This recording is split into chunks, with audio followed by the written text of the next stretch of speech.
Ruth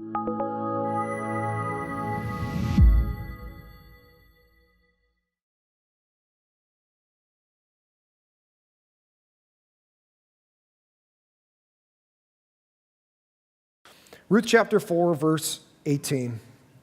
Now these are the generations of Perez. Perez fathered Hezron. Hezron fathered Ram. Ram fathered Amminadab. Amminadab fathered Nahshon, and Nahshon fathered Salmon. Salmon fathered Boaz, so he's the guy here. So his father's name, his great father's name was Salmon. Boaz fathered Obed, and we looked at that last week. So Boaz and Ruth, their first sexual union, produces Obed, and we saw his birth last week. And Obed then eventually fathered Jesse, and Jesse eventually fathered who?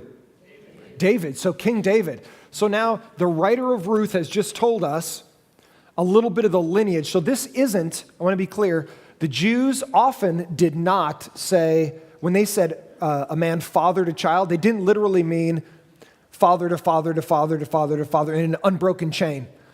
So what Jews did to remember their genealogies was they would take the highlights of the genealogy. So they would take the most important men, basically the 10 men of a genealogy, so that it was easy to remember. But it would still be the chain of those men. So when it says that someone fathered someone, it isn't necessarily saying it's an unbroken chain all the way to David from Perez.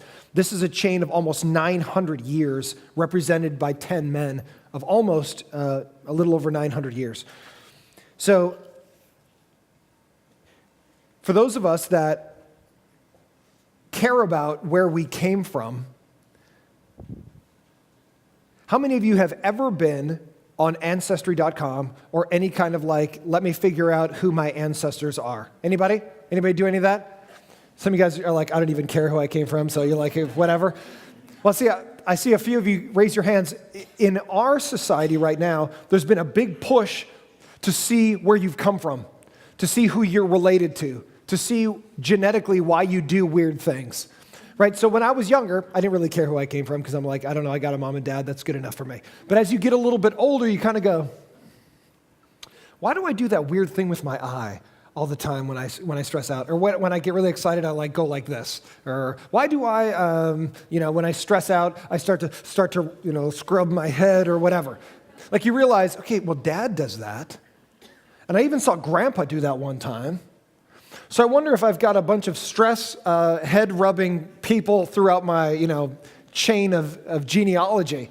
And so you go on Ancestry.com or any of these other websites where you find out who you come from. You can even send your DNA in now to see who's related to you or where you kind of grew up or where your family is from if they're from another region of the world. And so this morning, we're going to take a look. We're going to break apart this genealogy that I just read, and you might be amazed at how this relates to you and how this relates to how God redeems your life. That for many of us, when Jesus is calling right now, he's calling on a walkie-talkie, he's telling you to listen. So here we go.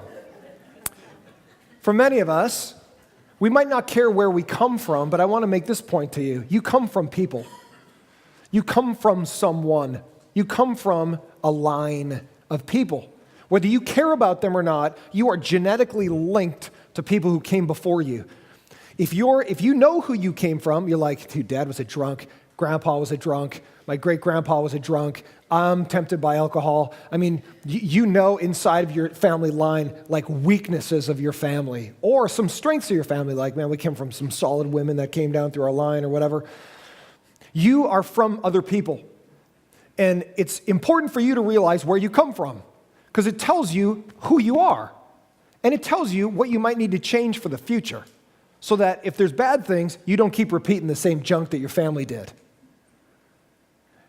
And that's important for what we're going to look at today in this lineage of Boaz. Number one, the heart of Boaz was to be a redeemer. The heart of Boaz was to be a redeemer. Boaz, who was probably middle-aged, probably in his 40s or 50s, was a single, wealthy, respected landowner who had the reputation for being godly. From all outward accounts, Boaz was being blessed by God and did not need to add any relational or financial burdens to his life. So some of us, when we remember our college days, our good old free-flowing college days, where we could just kind of come and go as we felt, and we could go wherever we wanted to, spend our money however we wanted to, we kind of, when your marriage is in a rocky place, you kind of go, dude, why did I get married? Oh, dude, I just think back to my college days. I could eat top ramen for every meal. I could run off to Vegas without telling anybody. I spend the money I want to spend. If I lose all my money in Vegas, it doesn't really matter because I'm sleeping on someone's couch. And so, who cares? But when you get a wife or a husband or 14 kids, you start going, oh, I got to be a responsible person. When times are good, it's like, awesome. You got your kids all around you. Yay, awesome kids. And then sometimes it's like, kids. So it doesn't matter where you are in the continuum of your life. Could be a single guy, could be married for 50 years with 28 kids and a shoe. It doesn't matter what your season of life is, but we all realize that at some point you have to deal with who you are. And oftentimes who you are is who you've been related to. And now what I love about Boaz is that we're going to look at it, he comes from a line of a mess. He now is a single middle-aged guy, wealthy, owns some land, everybody respects him. We talked about the city gate a couple weeks ago, where in ancient times, all the elders of the city, the men of the city, the respected men of the city would sit at the city gate and they would make judgments about the city. You'd bring a case to them and go, I got this problem, and the men of the city would figure it out for you. That's who Boaz is. What's interesting to me is that Boaz doesn't need Ruth. If you were to look at Boaz from the outside, you go, man, homeboy's got a great life. He's got big money. He's respected. It's like those are the two sides of a man's perfect life. Where if you're a man, you want to make enough money where you can support your family or the things that you want to do. And if you don't have to stress out about money, man, that's a great piece of being a man. And the second thing is respect. Men's lives are built on respect. When their wives are disrespectful, when their kids are disrespectful, when they're disrespected at work, when they're disrespected at the promenade, when they're disrespected, men just go nuts. That's why men get in fist fights. That's why you go on YouTube, probably almost all the fist fights you see on YouTube are a matter of respect. Women, you have to Google special chick fights or whatever. It's hard to even find women get into full-blown fist fights. And even then, it's sometimes not even about respect. You stepped on my new Jimmy Choo shoes or whatever, and then it's a fight about that. But men are built primarily to find satisfaction in those two things. Is if I have enough wealth to do the things I want to do and support my family, and am I respected? Well, Boaz has all that. And you know what's interesting about Boaz? He doesn't need Ruth. But what I love about Boaz is he steps into Ruth's mess and he redeems her life. And that's the sign of a man of God, is that they step into a situation that they don't necessarily have to get involved in because things are good with me, but they go out of their way to make somebody else's life better. We live in a society now that's I don't want a mess. Why am I getting involved with you? I don't want a mess in my life. We live in such a myopic, self-focused society. Our Twitter is all what we want to say. Our Instagram is all pictures that we want to put out. Our Facebook's full of a feed of news things that technically we want to know about, or friends that love us. And if they don't love us, we unfriend. Bye-bye, block. Our whole lives are focused around us and not wanting drama. So it's interesting to me that in our society, in a society that's all about self and get away from responsibility, Boaz is giving us a lesson here that you should care about other people. You should never want an easy life. You should want a life that honors God. And a life that honors God involves responsibility. And responsibility by its nature means you step into a mess and you do your best to fix it. That's responsibility. You don't need responsibility where there's a life of ease. You should never pursue a life of ease.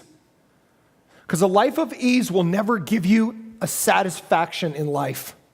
Satisfaction in life, that feeling that you lay your head on the pillow and go, that was a good day, that feeling that you get of completion, of satisfaction, only comes when you've done something of value. And the things you do of value, of the greatest value, are the things that are going to cost you something. And the things that cost you something are the things that you're going to have to be responsible for.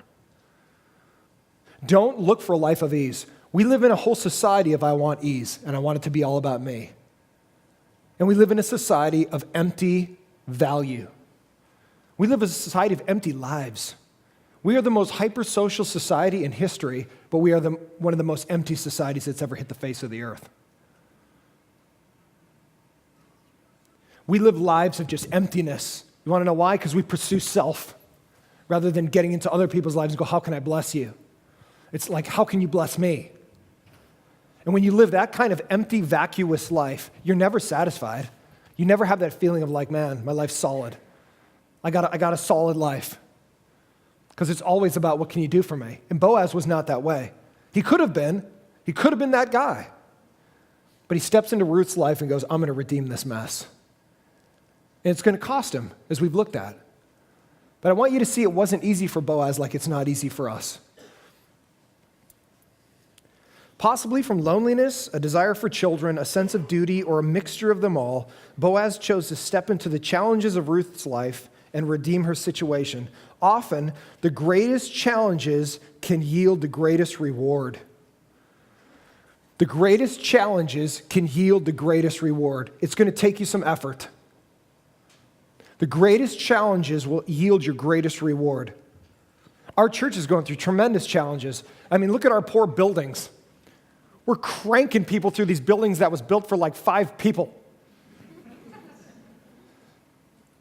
But the value of these buildings is not that we just serve 5 people. The value of these buildings is that people come through here and their lives are changed by Jesus. So we do whatever it takes. We're going to 4 services. I'm going to need Red Bull and Jesus Almighty to get me through doing 4 services. But here's the deal. At the end of the day, it's not about me. It's not about my comfort. If it's about my comfort, I do 1 service, and if 6 people came, I go, cool. But my life is not about comfort. My life is about Jesus. And so if Jesus is going away, and I have to go that way, and it's a hard way, I go that way anyway. And that's what it means to have value in life. Because the things of value are not easy. They just aren't. And Boaz is going to find that out with Ruth. Bringing Ruth into his life created the possibility for difficulty, but also the probability of blessing. Satisfaction in life doesn't come from the safety of the stands, but from the struggle in the sport. We want, like a Super Bowl. Anybody remember Super Bowl? Tom Brady got his jersey stolen or whatever, or maybe like Lady Gaga flying out of the sky or whatever she did. Whatever value you had for the Super Bowl, whether you cared or not, it's the most watched sports event in America. So the majority of the world cares about soccer, but we couldn't care less about soccer. We're like, that's a lame game that doesn't ever score, and so we don't care about that. Like, if there's a game that ends in 0-0, it shouldn't even be played, right? That's America. That's America, right? We have to have a winner. Somebody's got to lose, right? If your game can end in 0-0, it's not even a real game. So that's why we like football, right? We like people smashing into one another and at least somebody wins. So in the Super Bowl, whether you cared or not, so many people tuned into that Super Bowl to see New England win. And whether you loved New England or you hated New England or you couldn't have cared less, you just wanted to see Lady Gaga or whatever, the reality was there was an emotional, visceral reaction to that Super Bowl. And the funny part is that you didn't even work out. You didn't work out. You put no effort into the Super Bowl, 0, other than this. Pass the chips. That's the effort you and I put in, and you volume up or whatever. Like your thumb did all the work for the Super Bowl, right? But people that are in the game, after they won, when they're interviewing everybody, man, the satisfaction they had. You had an emotional reaction, but you didn't have satisfaction. There's a difference between sitting in the stands going, that's a cool game, versus being in the game. When you bleed your blood, there's a different level of satisfaction than being in the stands observing. And God calls us to get in the game. God calls us to get involved in other people's lives. Why? So they can be blessed, even if it hurts us, even if it costs us, because that's what it means to follow God. That's what God does for us. We don't do things for God. God loves us so much, he gives himself to us. It always costs God to serve us. Obed's birth signaled God's approval of the redemption by Boaz, confirmation of Ruth's character, and grace for Naomi, who came from Moab empty and bitter, but was now filled with joy. Unplanned choices of kindness and virtue, like Boaz did, can bless our lives and others in the unknown future. So Boaz chose to get into Ruth's mess of a life. He redeemed her, and eventually out of their union came Obed. He eventually gave birth to Jesse. Jesse eventually is going to give birth to King David. So Boaz wouldn't have even brought David around if he hadn't stepped into this, if he hadn't taken responsibility. So he chose to be a blessing to Ruth and actually became a blessing to the nation of Israel and a blessing to us. David wrote the majority of your Psalms in the middle of your Bible. And David's son, Solomon, wrote a lot of the Proverbs in your Bible. They wouldn't have gotten there through Boaz if Boaz wouldn't have stepped into Ruth's life, because he was a single guy. The heart of Boaz was to be a redeemer. And this is my encouragement to you, friends. If you're a follower of God, your calling is to help other people's lives be redeemed. Don't think your job is just your job to make money. You know the reason you're at your job or you own a business? You know the reason for that? It's not just to put food on the table. That's a side benefit. Your job is to honor God. Your job is to honor God. Whether you're a stay-at-home mom or you own a business or you're a multinational corporate CEO, whatever you are. Your job is to honor God. Your job is to help other people's lives be redeemed by God. You'll be amazed how when you start having conversations with your employees or your employer or fellow employees or wherever you work or whatever, that all of a sudden it revolves back around to things that people are dealing with. Dude, I think I'm going to get divorced. Dude, I mean, oh man, you guys can't even imagine the train wreck my marriage is, and it's just rough. And all of a sudden, God opens this door for you to speak life into people, to speak redemption into people's lives. Hey, you know what? My marriage was on the brink too a couple years ago. And I just want to encourage you about how God worked our marriage through and blah, blah, blah, blah. And all of a sudden, you're able to speak redemption into people's lives. So it isn't just about you being at a job. It's about you being Jesus to your job. Because Jesus can redeem everybody, but he sends you to go be the redemption handout to them. Put a handout of redemption. That's your job. And my job. The heart of Boaz was to be redeemer. Number 2, the heart of God is redemption. The heart of God is redemption. The given representative genealogy, which we just read, spanned about 900 years to show the progression of God's provision. Perez is named first, who was born to a man named Judah, who was the tribal leader. So Judah is one of the original guys in the tribes of Israel, the tribe of Judah, which is Jesus is called the Lion of the tribe of Judah. That first guy, Judah, one of his sons is named Perez. And we're going to look at how Perez came to be born. Perez is named first, who was born to Judah, the tribal leader, through a union with his daughter-in-law. Whoops. Yep. Let's look at it. Genesis 38. So I want to show you how God's heart of redemption works in some of the messiest relationships you can possibly imagine. Genesis 38, verse 1. I'm going to read just a little bit of it because I want to give you a little bit of this torrid story. Genesis 38:1. It happened at that time that Judah, one of the men of the tribes of Judah, of the sons of Israel, went down from his brothers and turned aside to a certain Adulamite whose name was Hirah. There, Judah saw the daughter of a certain Canaanite whose name was Shua. He took her and went into her, and she conceived and bore a son, and he called his name So Judah gets married and has a son with a Canaanite woman. She conceived again and bore a son, and he called his name Onan. Yet again she bore a son, and she called his name Shelah. Judah was in Sheri when she bore him. And Judah took a wife for his firstborn, and her name was Tamar.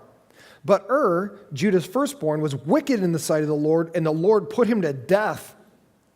Then Judah said to Onan, his second oldest son, "Go into your brother's wife and perform the duty of a brother-in-law to her and raise up offspring for your brother."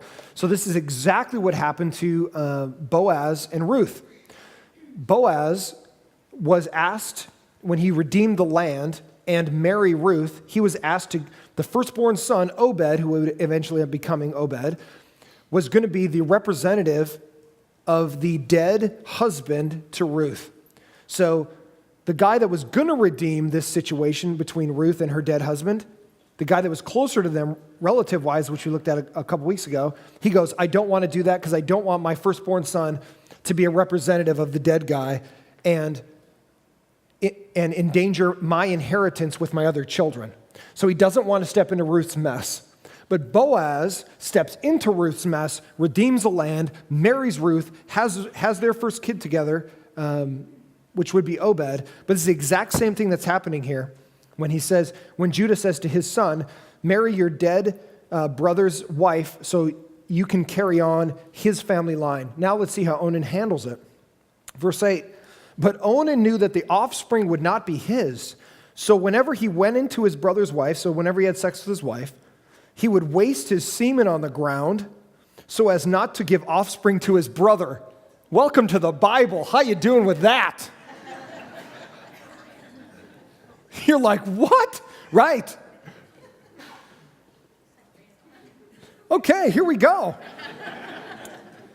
Verse 10, "And what he did was wicked in the sight of the Lord, and the Lord put him to death also." So, we've got a beautiful family heritage happening here.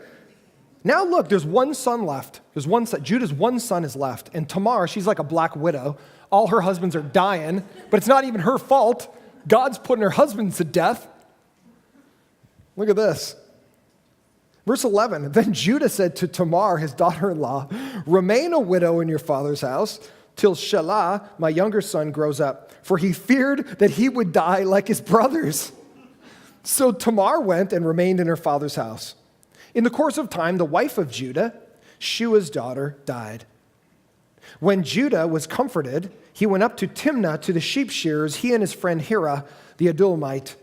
And when Tamar was told, 'Your father-in-law is going up to Timnah to shear his sheep,' she took off her widow's garments, and she covered herself with a veil, wrapping herself up, and sat at the entrance to Enaim, which is on the road to Timnah. For she saw that Shelah, the youngest boy, was grown up, and she had not been given to him in marriage." So now she's fearing that she's going to be a widow who's going to die without any support. She has no husband. She has no way to make a living. Now she's becoming a little bit of an older widow. And so Judah's going on this journey. Verse 15. "When Judah saw her at the side of the road, he thought she was a prostitute, for she had covered her face. And he turned to her at the roadside and said, 'Come, let me come into you.' For he did not know that she was his daughter-in-law. And she said, 'What will you give me that you may come into me?'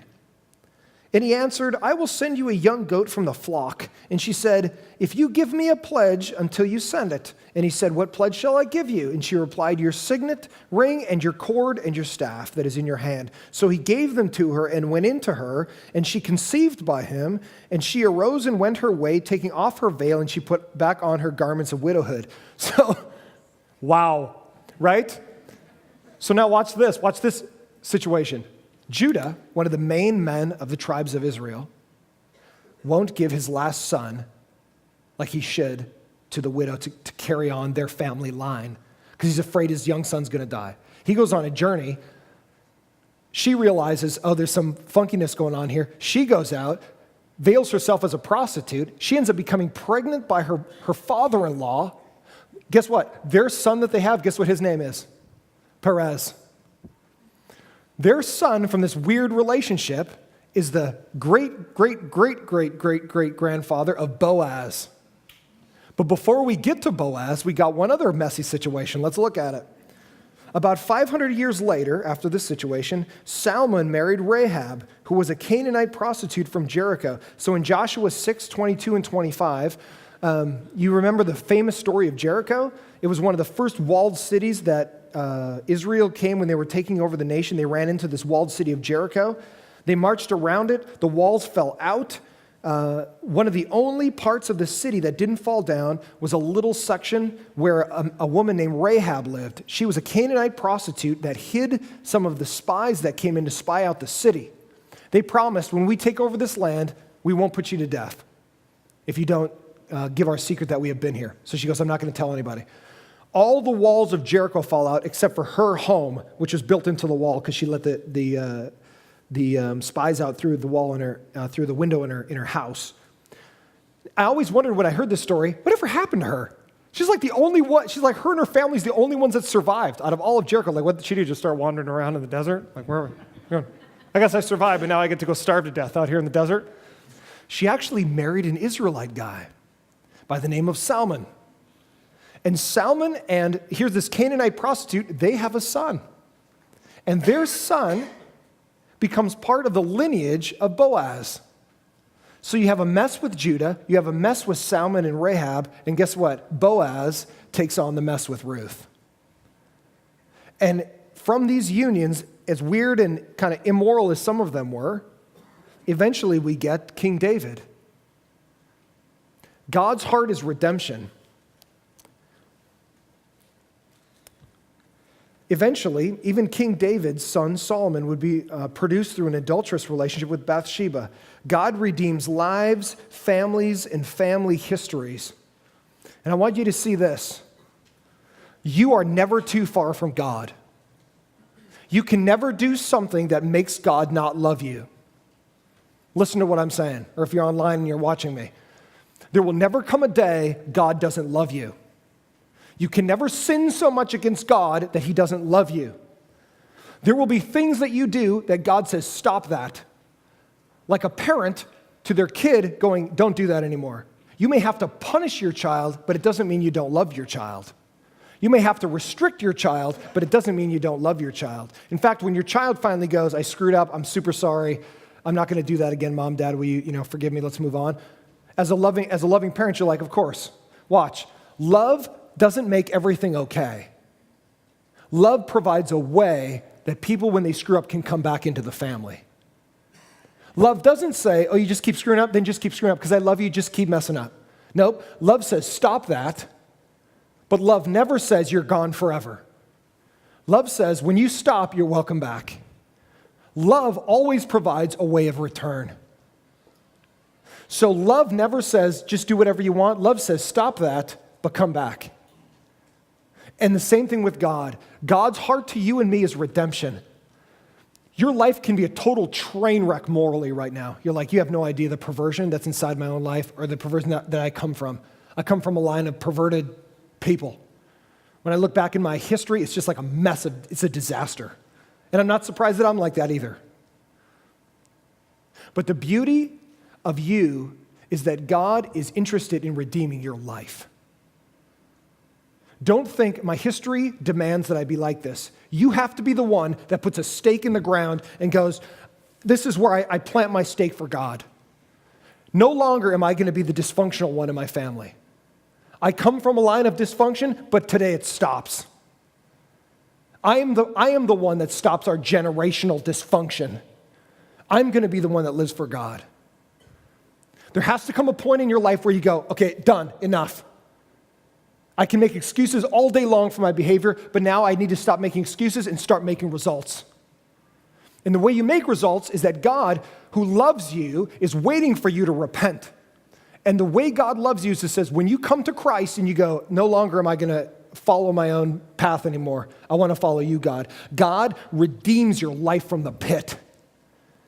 And he takes your life that you just feel like trash about your life.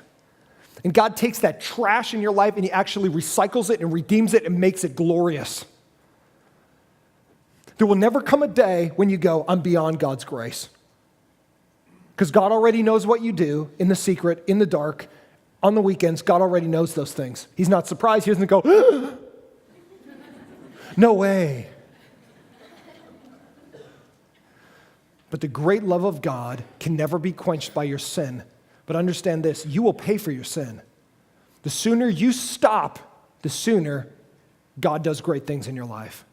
But the more we just keep on putting off God and we get older and older and older, guess what? Someday you're going to be dead and you're going to be passed on your genes to someone else. And someone else in history is going to look back at your life and go, dude, why didn't you stop? Now I have to be the one that stops. I have to be the one where God intervenes in our family history and he saves me. Guess what? That can be you. You can be the one that stops. You can be the one that says, from now on, this family lives for God. From now on, I'm going to do things right. God's going to redeem my life. When I was a young 10, 11, 12-year-old in Minnesota, we lived on 40 acres on a hunting and fishing resort, northern Minnesota. Google it sometime, Walker, Minnesota. Land of 970 people and 14 deer. My job as a young boy was to drive my dad's old beater truck around. I remember I had to put like blocks on my shoes to like push the clutch in to grind these like gears to go around our resort and pick up. Now, there wasn't anybody to hit. All I could do was hit a tree. So, I'm like a 10 or 11-year-old driving this truck around. My job from my dad was go pick up the trash. Very similar to what I tell my son today. So I'm driving around. We had 13 cabins. And in the summer, it was packed with people. People from all over the place came to our resort to vacation. My job was to pick up trash. And so every Saturday, I would drive this truck up to one of the cabins, and I'd be pulling these trash bags out. And after a while, I started to realize people drink a lot of beer on vacation. Wow, like a lot of beer. I started to realize I'm throwing away hundreds and hundreds of cans. And back in the 70s, some of it was steel. Anybody remember like Schlitz malt liquor that came in a steel can or whatever back in the day? Do you know what I'm talking about? I don't know what you're talking about. I'm too holy. Okay. I would go around and pick up all these cans. And after a while, I'm like, I should be recycling these cans. So I'd take all the trash out of the truck, and right before I threw it away, I would dig through vacation trash. And I would pull out all of these cans. And behind this place where they pick the trash up, I would throw all these cans. Can. Bottle. 3 months out of the year is our summertime, which is the high time for vacation. As I would throw all these bottles and cans and everything back there, I wouldn't even realize how much I'm throwing back there. At the end of the summer, I would go back behind there. There's a pile, 20-foot pile of cans.